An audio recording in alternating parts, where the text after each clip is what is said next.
I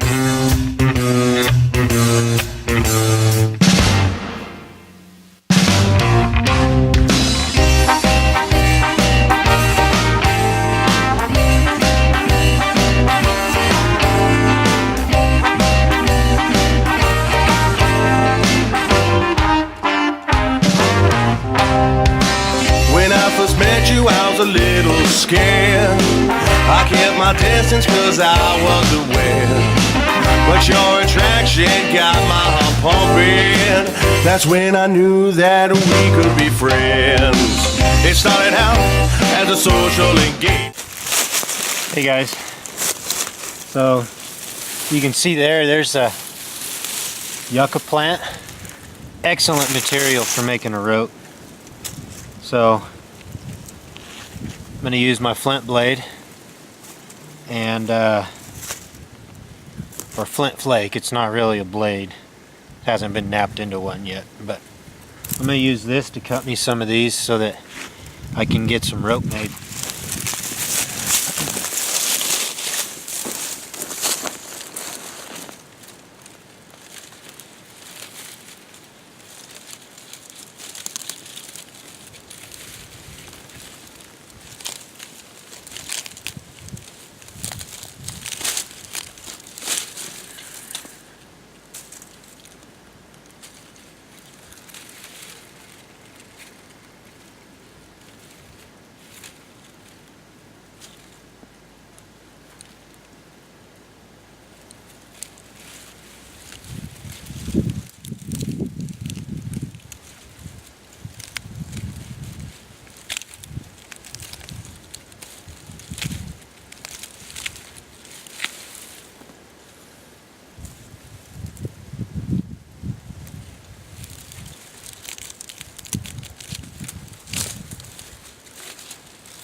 I only like to harvest about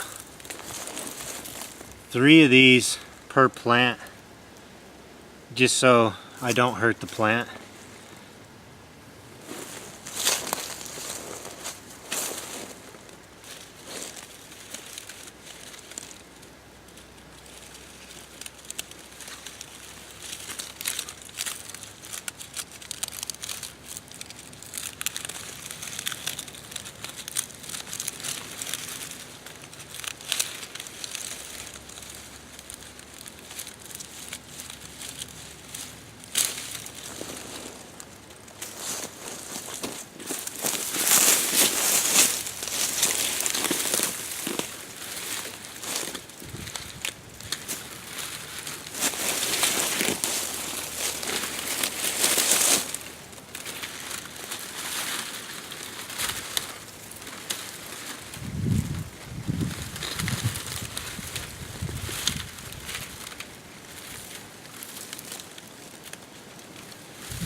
And you can, sometimes these will pull out pretty easy.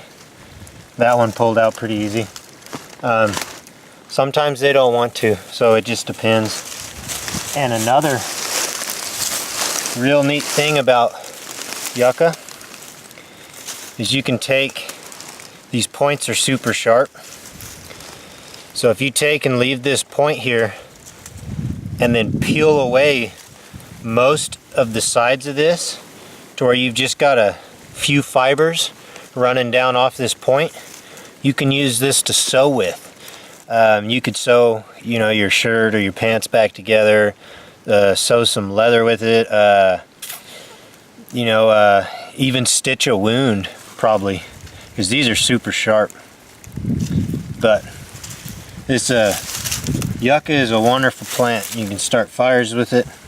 You can eat it. I wouldn't eat these, but the young shoots coming out of the plant you can eat. You can eat the flowers, you can eat the buds. There is a way you can make some soap out of the roots. So it's a pretty handy plant. And the way it's designed, so if you look, you can see all these dead branches underneath. So what happens when it rains is the rainwater is funneled to the center of the yucca plant, and the leaves down there, the dead ones down there at the bottom, they stay dry. So it's excellent fire material, even when everything else is wet. So, but all right, guys, I'll show you how to make some rope with these here after a while. Hey guys, so there's two ways that I like to do this, to make this into rope. So the first way is to simply take your fingers, start peeling these fibers back. Start breaking this thing up.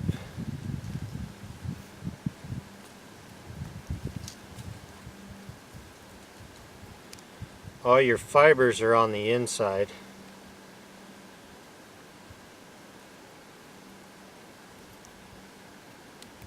So you just start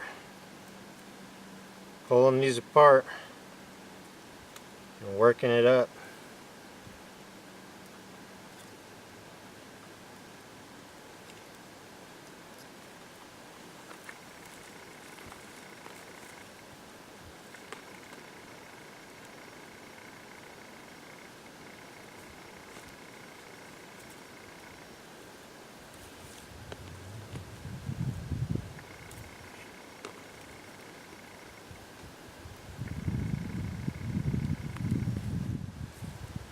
I'll show you how strong these are. That's not too bad for not even being... See, I can't even break that one.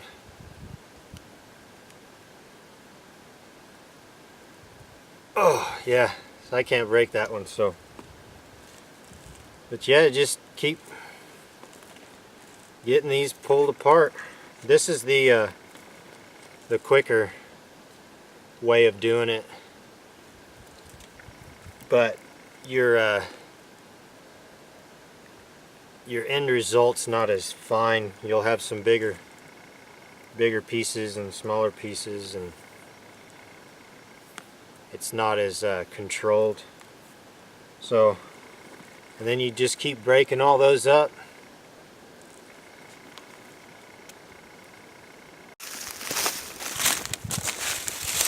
Hey guys, had some camera problems, so I showed you a quick way of peeling these apart. Hey bud. And I already started doing this for you guys, but it didn't record. So I was going to show you the better way of, and real quick I'll show you. So here's some I was peeling apart, and then here's some that I pounded apart. These are a lot finer. So, and I'll show you guys how to do this. And then what you do after you got all these pounded apart is you want to take these fibers and soak them in some water for a little bit, and that'll rehydrate them and make them pliable again, and allow you to twist them up into some cordage. So I'll show you how I was pounding these fibers out. So all I did is I got my same stone I found from when I was digging the fire pit out. It's nice and flat on one side. And I've got my bigger hammerstone that I brought. You could do it with the small hammerstone. And make sure you guys can see. But all I'm doing is just going along and lightly pounding this blade of yucca and separating the fibers. And this makes for a lot more uniform and controlled end product than when you saw me peeling them apart because they tend to rip and such.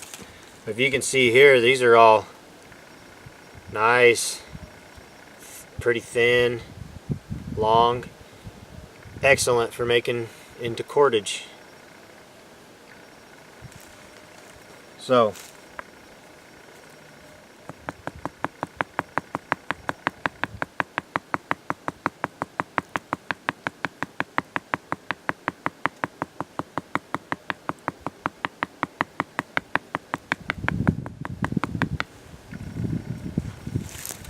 I'll show you guys.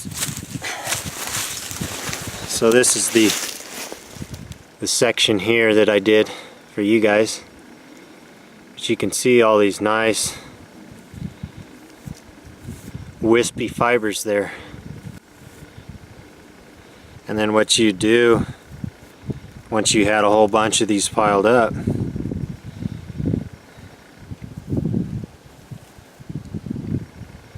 is you take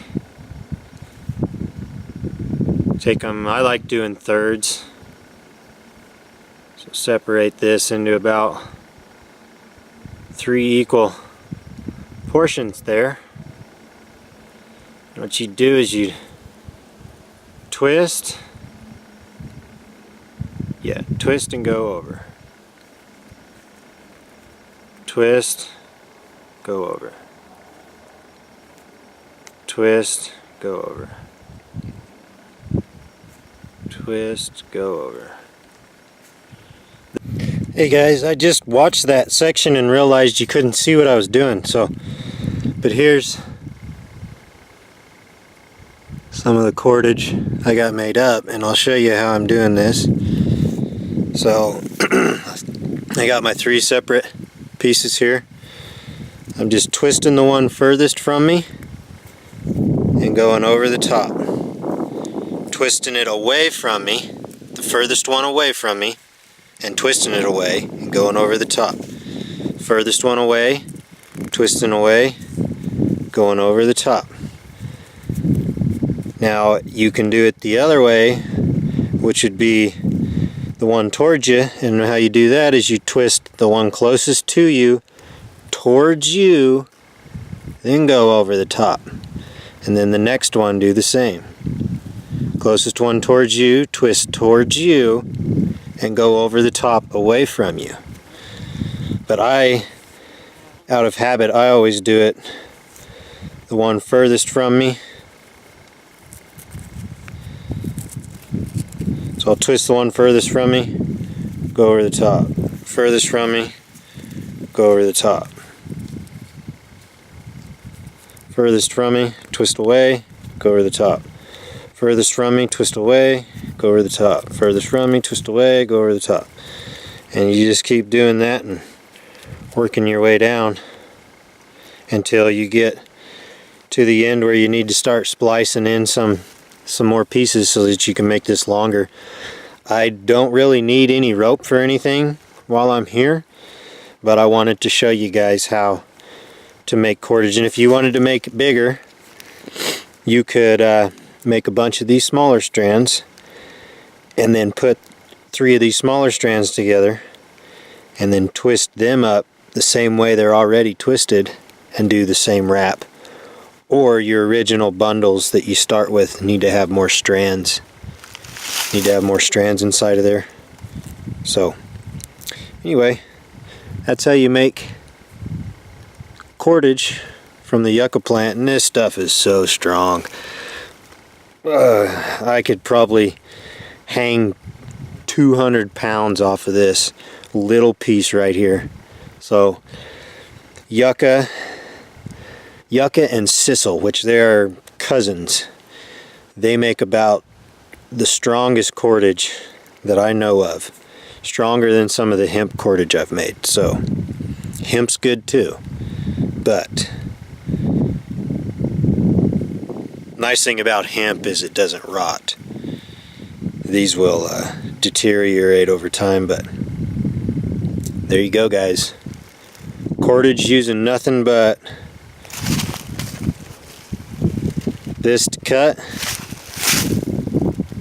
and stones to pound with. So There is another way of doing this where you roll this down your leg. It's a lot quicker way, but it doesn't make as nice of cordage as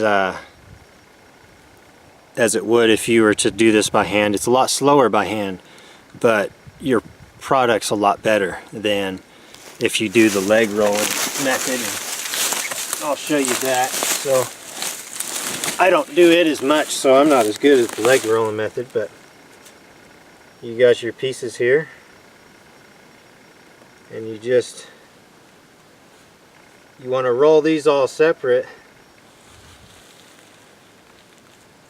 and then pinch down. There's some of you that may be pretty good at this leg rolling method.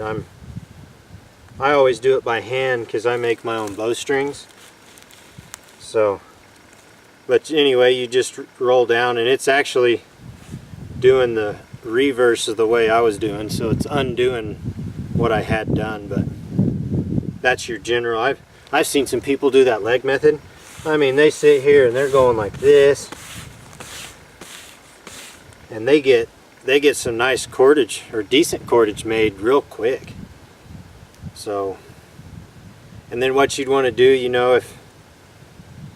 if you've got these pieces and you're coming down to an end to one of these is running out, all you want to do is just simply